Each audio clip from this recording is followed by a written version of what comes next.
Hello everyone, welcome to foundation classes. My name is Amit. चलिए आज के सेशन को स्टार्ट करते हैं। हिंदी पेडागोजी PYQ सीरीज में ये हमारा सेट नंबर 11 है। हम 10 सेट कर चुके हैं। आप प्लेलिस्ट में जाइए और उनको देखिए।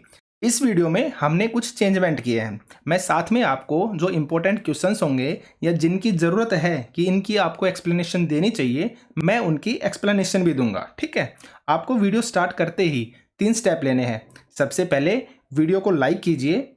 सेकंड स्टेप, अगर आपको कोई डाउट है और आपको ये नया चेंजमेंट पसंद आता है तो आप कमेंट सेक्शन में पक्का बताइए। और जब हम क्वेश्चंस को करते हैं तो आप बताइए कि आपके कितने क्वेश्चन सही हुए हैं। ठीक है।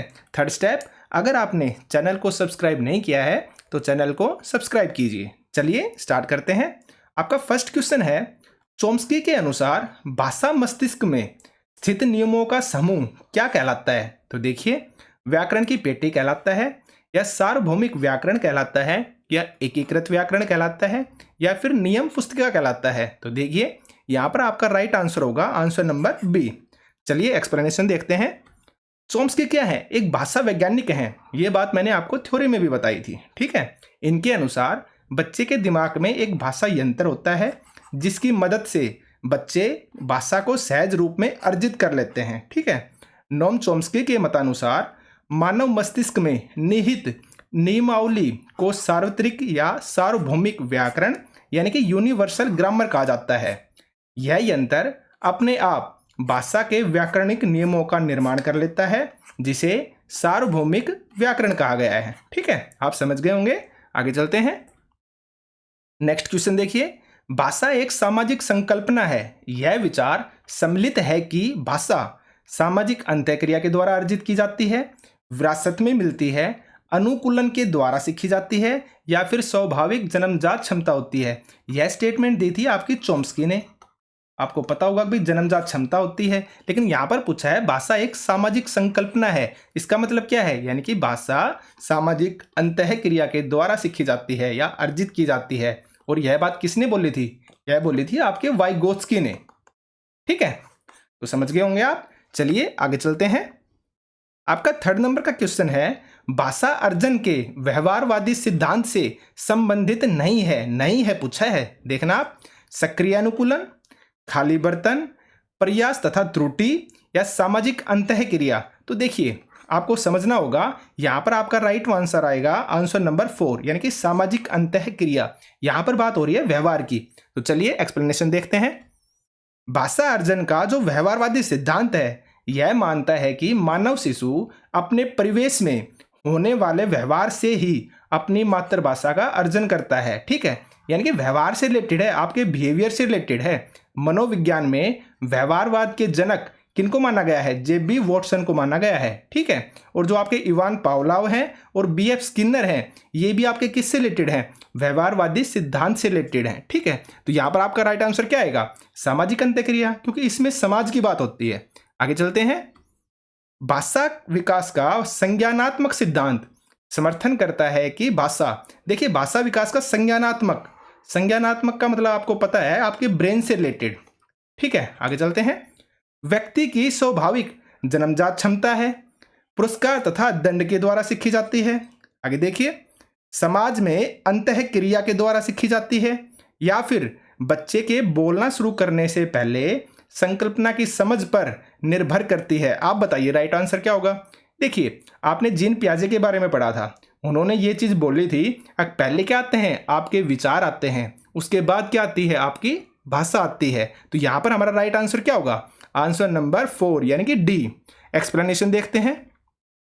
स्विस मनोवैज्ञानिक जीन पियाजे यानी कि स्विट्जरलैंड के हैं। ठीक है, जीन पियाजे ने भाषा के अधिग्रहण को बच्चे के मानसिक या संज्ञानात्मक विकास के संदर्भ में रखा है।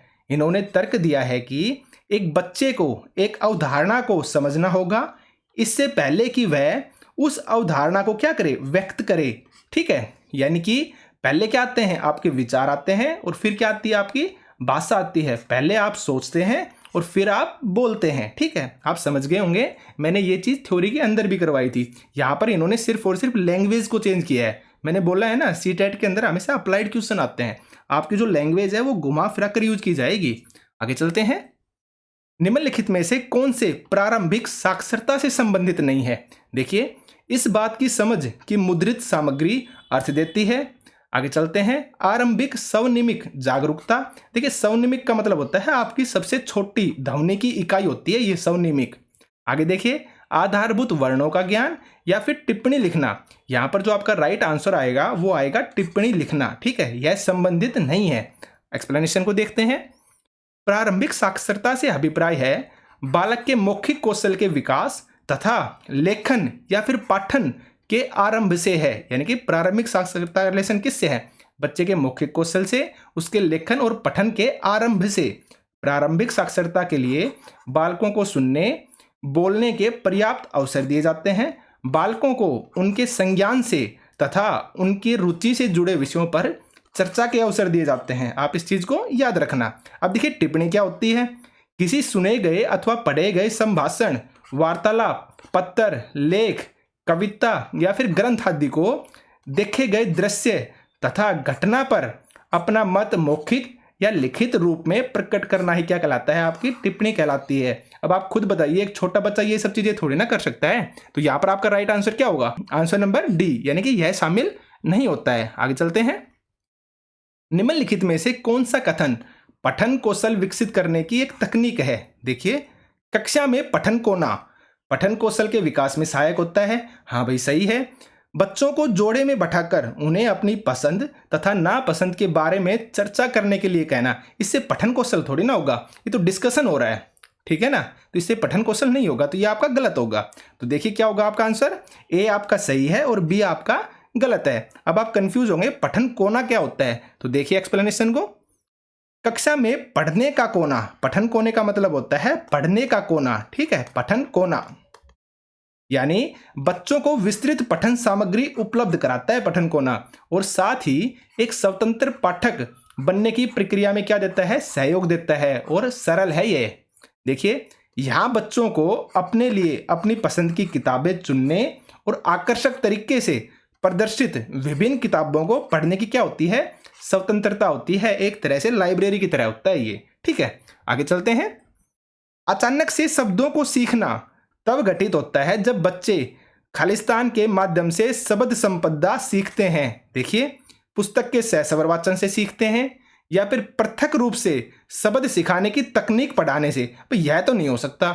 जब अलग से ही आपको सब तकनीक पढ़ाई जा रही है तो आप अचानक से थोड़ी ना सीखेंगे, ये तो प्लानिंग के थ्रू हो गया। आगे देखिए, पठन सामग्री की समझ के लिए उन विशेष शब्दों को पढ़ाना जो पठन सामग्री में आए हैं। अब इसमें भी देखिए विशेष शब्दों को ही पढ़ाना, तो यह भी आपका अचानक से पढ़ना नहीं हुआ।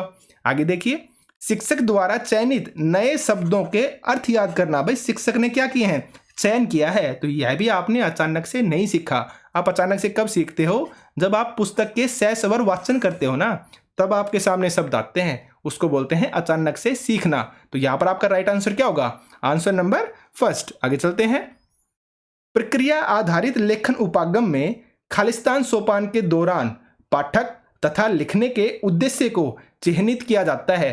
तो यहां पर देखिए आप, पुनरावृत्ति यानी कि दोहराने को, पूर्व लेखन को, संपादन को या प्रारूपण को। आप देखिए, सोपान के दौरान पाठक तथा लिखने के उद्देश्य को चिह्नित किया जा रहा है। तो यहां पर आपका राइट आंसर आएगा पूर्व लेखन, यानी कि आपने लिखने से पहले ही आप क्या लिखने वाले हो, आप क्या बताने वाले हो, आपका उद्देश्य क्या है लिखने का, इस चीज को पहले ही आपने चिह्नित कर लिया है। तो यह आपका क्या आएगा आंसर? आंसर आएगा पूर्व लेखन। अब एक्सप्लेनेशन देखते हैं हम। लेखन की प्रक्रिया का उपागम शारीरिक और मानसिक क्रियाओं के एक क्रम का वर्णन करता है, जो क्रम किसी भी प्रकार के पाठ का निर्माण करते समय, देखिए पाठ का निर्माण करते समय उपयोग में लाया जाता है। यह लेखन कार्य को छोटे छोटे भागों में विभाजित करता है या विभाजन करता है। शिक्षार्थी को अच्छा लेख लिखने के लिए कई चरणों से गुजरना पड़ता है। देखिए, प्रक्रिया उपागम में आमतौर पर कई चरण शामिल होते हैं। अब बताया गया है कौन कौन से चरण है। देखिए, आपका पूर्व लेखन हो गया, प्रारूपण हो गया, संशोधन हो गया और हो गया आपका संपादन। अब पूर्व लेखन में क्या होता है? आपका आंसर है ये। तो अब भाई आप पूर्व निर्देश जो आपके उद्देश्य होते हैं उनको डिसाइड करते हैं। प्रारूपण में क्या आता है? आप कंप्लीट प्रारूप को तैयार करते हैं, अब कैसे कैसे आप चीज़ों को लिखेंगे। संशोधन क्या होता है आप समझ गए होंगे, यानी कि अगर कुछ गलतियां हुई हैं तो आप क्या करोगे, उन सारी चीज़ों को रीड करोगे, अब कहाँ कहाँ पर गलतियां हैं उनको सुधारोगे और लास्ट में आप क्या करते हो, आप संपादन करते हो। ठीक है, इस चीज़ को याद रखना। यहाँ पर इन्होंने 3 चरण लिखा है लेकिन होते हैं आपके 4 चरण। ठीक है, इस चीज़ को आप याद रखना। आगे चलते हैं। स्वनिमित जागरूकता संबंधित है, यह आपका अभी थोड़ी देर पहले ऊपर भी आया था ऑप्शंस के अंदर, आपने ध्यान दिया हो तो देखिए मैंने वहां पर आपको बताया था ध्वनि की क्या है, सबसे छोटी इकाई है, ध्वनि की सबसे छोटी इकाई, मैंने बताया था ये चीज आपको। देखते हैं ऑप्शंस। स्वनिमों तथा लेखा चित्रों में संबंध स्थापित करने की योग्यता से, बोले गए शब्दों में स्वनिमों को पहचान कर उनमें परिवर्तन करने की योग्यता से, शब्दों को शुद्ध तथा धारा प्रवाह पढ़ना, या फिर सही वर्तनी के साथ लिखना। तो यहाँ पर जो आपका करेक्ट आंसर आएगा वो आएगा आंसर नंबर बी। क्यों? क्योंकि यह उच्चारित ध्वनि की सबसे छोटी इकाई होती है। तो यहाँ पर आप क्या करते हैं, जो आपके बोले गए शब्द है ना, जो आपने उच्चारित किए हैं, उनके वर्णों को, उनकी ध्वनि को आप समझते हैं और उनमें परिवर्तन करने की योग्यता से है, यानी कि अगर कुछ गलतियां होती हैं तो आप उनको परिवर्तन भी कर सकते हैं उनके अंदर। ठीक है, तो राइट आंसर क्या होगा, आंसर नंबर बी। आगे चलते हैं। निम्नलिखित में से कौन सी एक प्रभावकारी पठन रणनीति है, यानी कि पढ़ने की रणनीति है। देखिए मैंने हमेशा आपको बताया है पठन तभी आपका होगा जब अर्थ में पढ़ा जाए, मैंने हमेशा इस चीज को बोला है। ठीक है, तो ऑप्शंस देखते हैं। पठन सामग्री में वर्णों या शब्दों के अर्थ निकालना क्या कहलाता है, पढ़ना है। आगे देखते हैं। पठन अचेतन चिंतन प्रक्रिया है। देखिए ये आपका गलत है भाई, अचेतन थोड़ी ना होता है। अचेतन का मतलब होता है जब आपको पता ही नहीं होता कि आप पढ़ रहे हैं, पर नॉर्मल सी बात है जब आप पढ़ते हैं तब तो आपको पता होता है ना, तो ये तो गलत हो गया। पठन अपने साथियों के ज्ञान को पठन सामग्री के अर्थ की पुनर्रचना के लिए प्रयोग करता है, ये भी क्या है आपका गलत है। पठन केवल शब्दों की ध्वनियों को जोड़ने की योग्यता है, ये भी आपका गलत है। मैंने बताया था जब आप अर्थ में पढ़ेंगे वही आपका पठन कहलाएगा। तो आपका राइट आंसर क्या होगा यहाँ पर, आंसर नंबर ए। आगे चलते हैं। एक अच्छे खालिस्तान में सभी वाक्य मिलकर मुख्य विचार को अर्थ देते हैं। देखिए अनुच्छेद में, प्रारूप में, व्याख्या में या फिर संपादन में। यहां पर आपका करेक्ट आंसर आएगा आंसर नंबर ए, अनुच्छेद। जब मैंने भाषा की विधाएं करवाई थी थ्योरी में तो वहां पर मैंने आपको बताया था अनुच्छेद क्या होता है। आपका कोई भी निबंध होगा ना, या कोई भी आपका लेख है, उसका एक छोटा रूप होता है अनुच्छेद। मैंने वहां पर यह चीज आपको बताई थी, और यह अपने आप में क्या होता है, स्वतंत्र होता है। यानी कि आप सिर्फ और सिर्फ अनुच्छेद को पढ़ेंगे ना, तब भी आप उस चीज का मतलब समझ जाएंगे कि राइटर क्या कहना चाह रहा है अपने निबंध के अंदर। ठीक है, तो एक्सप्लेनेशन को देखते हैं। किसी विषय पर थोड़े किंतु चुने हुए शब्दों में अपने विचार प्रकट करने का जो प्रयास है ना, वो कहलाता है आपका अनुच्छेद। ठीक है, यह किसी लेख, किसी निबंध या रचना का अंश भी हो सकता है, किंतु स्वयं में पूर्ण होता है, यानी कि स्वतंत्र होता है। और अंश का मतलब क्या हो गया, छोटा भाग। और ये चीज मैंने आपको थ्योरी में बताई थी। आगे चलते हैं। नेक्स्ट क्वेश्चन देखिए। जब एक व्यक्ति समाचार पत्र में नौकरी के लिए कोई विज्ञापन पढ़ता है तो वह क्या करता है। देखिए पाठ्य वस्तु को बारीकी से पढ़ रहा है, पाठ्य वस्तु की व्याख्या कर रहा है, पाठ्य वस्तु को सरसरी दृष्टि से पढ़ रहा है, या फिर टिप्पणी लिख रहा है। तो आपका करेक्ट आंसर क्या आएगा, आंसर नंबर ए। भाई नॉर्मल सी बात है, जब आप किसी विज्ञापन को पढ़ते हैं और वो नौकरी का विज्ञापन है तो आप कंप्लीट चीज़ों को देखते हैं, क्या एलिजिबिलिटी है, क्या क्वालिफिकेशन है, क्या एज लिमिट है। आप हर चीज़ को बारीकी से पढ़ते हैं, आप सरसरी नज़रों से नहीं पढ़ते। तो यह आपका गलत हो जाएगा। भाई टिप्पणी तो आप लिख ही नहीं रहे और ना ही आप किसी चीज़ की व्याख्या कर रहे हैं, आप क्या कर रहे हैं, बारीकी से पढ़ रहे हैं। ठीक है, तो करेक्ट आंसर आपका क्या होगा, आंसर नंबर ए। आगे चलते हैं। नेक्स्ट क्वेश्चन देखिए। निम्नलिखित में से कौन सा एक भाषा अधिगम के संबंध में सही है। देखिए सही है पूछा है, और मैंने भाषा अधिगम के बारे में थ्योरी क्लास में बताया था, भाषा अधिगम और भाषा अर्जन। तो देखिए ऑप्शंस को। भाषा अधिगम केवल भाषा की पाठ्य पुस्तकों को पढ़ने से ही होता है। गलत है भाई, केवल आ गया ना तो गलत हो गया। भाई नॉर्मल सी बात है, हम भाषा सुनकर भी तो सीखते हैं ना, सिर्फ और सिर्फ पाठ्य पुस्तकों से थोड़ी सीखते हैं। आगे देखिए। भाषा अधिगम की गति मुद्रित एवं लिखित समृद्ध परिवेश में बढ़ जाती है। ये आपका सही हो सकता है। आगे चलिए। विज्ञान तथा गणित सीखने के लिए भाषा अधिगम की आवश्यकता नहीं होती। ये क्या हो गया आपका, गलत है, क्योंकि भाषा तो हर सब्जेक्ट के अंदर होती है, चाहे फिर वो विज्ञान हो, चाहे गणित हो, चाहे कोई भी सब्जेक्ट हो। आगे देखिए। भाषा अधिगम अचेतन होता है। तो ये स्टेटमेंट क्या है आपकी, गलत है। जो आपका भाषा अधिगम होता है ना वो आपका कॉन्शियस होता है। कॉन्शियस का मतलब हो गया आपका चेतन, यानी कि आपको पता होता है कि आप भाषा सीख रहे हैं, ठीक है। जबकि जो भाषा अर्जन होता है ना वो आपका अचेतन होता है। इस चीज को याद रखना आप। तो यहां पर करेक्ट आंसर क्या आएगा, आंसर नंबर ए। आगे चलते हैं। एक भाषा शिक्षिका कक्षा 4 के विद्यार्थियों को एक अनुच्छेद लिखने को कहती है। देखिए फिर अनुच्छेद से रिलेटेड क्वेश्चन आ गया आपके पास। जब वे लिखते हैं लेख को तो प्रत्येक बच्चे के अनुच्छेद लेखन में व्याकरणिक त्रुटियों पर लाल घेरा बनाकर उन्हें सही करती है। शिक्षिका की जो ये रणनीति है ना इसके बारे में पूछा है, क्या सही है या नहीं है। देखिए, लेखन कौशल के विकास में सहायक है, भाषा अधिगम के लिए क्या है, अनुपयुक्त है, बाल मनोविज्ञान के अनुकूल है, या फिर लेखन कौशल के विकास में उपयुक्त है। तो देखिए इसका करेक्ट आंसर आएगा भाषा अधिगम के लिए अनुपयुक्त है। कभी भी टीचर को बच्चों की जो नोटबुक होती है ना उसको इस तरह से चेक नहीं करना चाहिए। त्रुटियों के बारे में बोला गया है वो स्वाभाविक होती हैं। जब बच्चा सीखेगा तो नॉर्मल सी बात है त्रुटियां करेगा। आप उन त्रुटियों को अभ्यास के थ्रू सही करवाइए। आप इस तरीके से मत करिए। अगर आप इस तरीके से करते हैं ना तो वो त्रुटियां बच्चे के दिमाग में बैठ जाती हैं फिट, और वो आगे फिर उन्हीं को ही दोहराते हैं, ठीक है। तो यहां पर आपका करेक्ट आंसर क्या होगा, भाषा अधिगम के लिए क्या है, ये अनुपयुक्त है। आगे चलते हैं। भाषा अधिगम में कहानी सुनाना खालिस्तान एक प्रभावकारी माध्यम है। तो देखिए, नैतिक शिक्षा प्रदान करने के लिए भाई नहीं हो सकता। भाई कहानी सुनाना मैंने क्या बोला था, मनोरंजन का साधन है। अगर नैतिक शिक्षा भी अगर होती है तो जरूरी थोड़ी है हर कहानी आपको नैतिक शिक्षा ही दे, कुछ कहानियां मनोरंजन के लिए भी तो होती है ना। तो गलत हो गया। आगे देखिए, श्रवण कौशलों को विकसित करने के लिए, हाँ ये आपका हो सकता है क्योंकि आप कहानी को क्या करते हैं, सुनते हैं ना। आगे देखिए, लेखन कौशल को विकसित करने के लिए, गलत है आपका। भाई लेखन कौशल थोड़ी ना होता है अगर आप कहानी सुन रहे हैं तो, वो तो सुनने से हो गया, श्रवण से रिलेटेड हो गया। खाली समय में बच्चों को व्यस्त रखने के लिए, ये भी क्या है आपका, गलत है।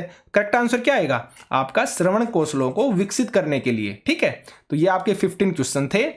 इससे बाहर आपको कुछ भी नहीं मिलेगा। इन प्रैक्टिस सेट को आप अच्छे से कीजिए, और जो मैं एक्सप्लेनेशन दे रहा हूं इसको भी आप अच्छे से रिवाइज कीजिए, ठीक है ना। 2 से 3 बार आप वीडियो को देखिए। इससे बाहर आपको कुछ भी नहीं मिलने वाला है। आपकी मैक्सिमम चीजें जब हम रिपीट करते हैं तो उस समय कवर हो जाती हैं, ठीक है ना। जब प्रैक्टिस सेट करते हैं ना तो उस दौरान चीजें कवर हो जाती हैं। और आप 3 स्टेप को याद रखना। सबसे पहले वीडियो को लाइक करना है। अगर कोई डाउट है तो आप कमेंट सेक्शन में पक्का बताएं, या फिर आप क्वेश्चंस को करते हैं तो उसके आंसर दीजिए, या फिर आप डन लिखिए। और अगर आपने चैनल को सब्सक्राइब नहीं किया है तो चैनल को सब्सक्राइब कीजिए। तो आज के सेशन में सिर्फ इतना ही। Thank you.